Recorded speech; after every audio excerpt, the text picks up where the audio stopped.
bir ona farzandidan so'rabdi-da, bolam, Alloh taolo bexos meni ko'r qilib qo'ysa, nogahon, sen qanday yo'l tutarding, nima qilarding bolam degan ekan.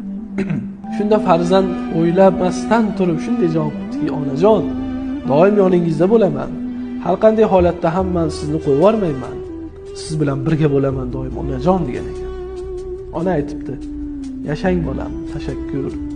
Sizdek bolam borligidan faxrlanaman. Alloh rozi bo'lsin.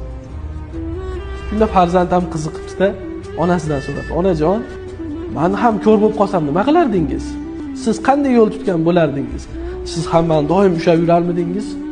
Qo'yib olmasmidingiz onajon meni ham deganda, ona aytgan ekanda: bolam, siz agar shunday bo'lsangiz, men sizga shu ikki ko'zimni bergan bo'lardim.